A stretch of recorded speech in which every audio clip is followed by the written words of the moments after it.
Okay, hello everyone. In the last session, we discussed on functions of averages and the types of averages.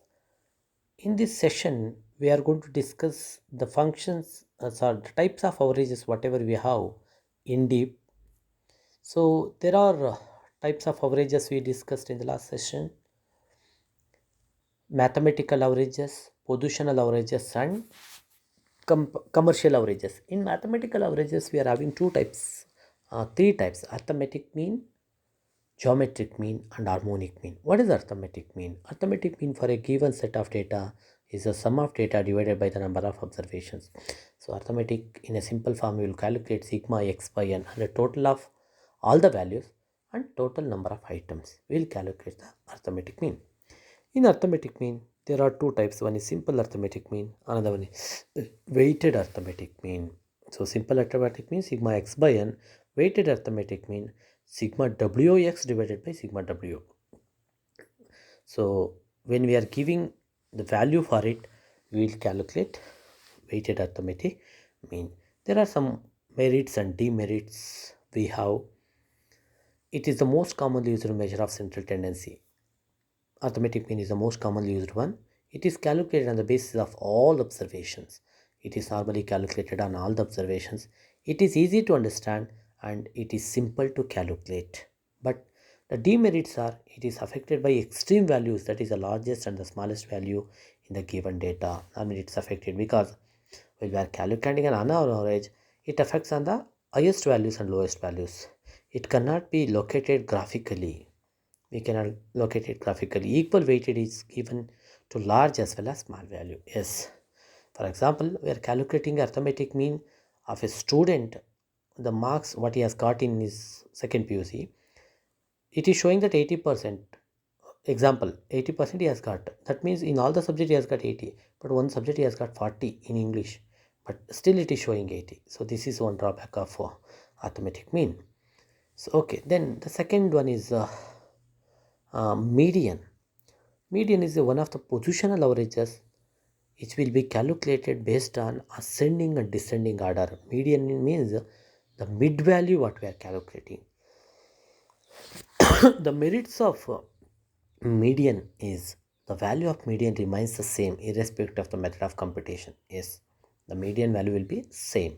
The value of median can be calculated even if one of the values is missing. Yes, we can calculate if the value is missing.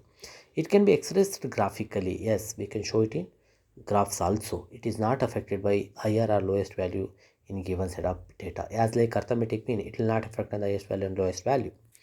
And demerits of statistic. It does not represent a fair average when the variation among the items in given series is high. It does not represent fair average and it is not rigidly defined. Arrangement of data is necessary to calculate the median. Yes, while you are calculating the median, data should be in arranging order. But for arithmetic mean it is not required, but median it is required because as it is a positional average, we have to make the data in either in ascending order or in descending order. So this is another demerits or drawback of median. Okay, next is mode. Mode is also one of positional average. Mode is denoted by Z. So as we are denoting arithmetic mean as x bar, so mode will be denoted by Z. So mode can be computed graphically. So mode means, what is the meaning of mode? Maximum highest repetitive item is the mode. For example, in a classroom, I'm asking for a students how much marks you have got in your second PU. There are out of 100 students, there are 40 students have told I got 60%. Then 60% is a mode because highest time repetitive value it is. So mode means not the highest value, it is a highest repetitive item. So advantage of mode is it can be computed graphically. It is one of the values in the given set of data and not an isolated value. It is one of the most commonly used measures of central tendency in business. In business, normally they use mode. Demerits. It is not suitable under situation where there is no value which occurs more frequently than others. If the numbers are not repeating, we cannot apply mode. It is also not suitable in cases where the number of modes is more. It is suitable only when the data is too large. So mode is used only when there are data are too large. The modes obtained under different methods is not the same. Okay, next, geometric mean. Yes, geometric mean normally used in the case of observation of distributions.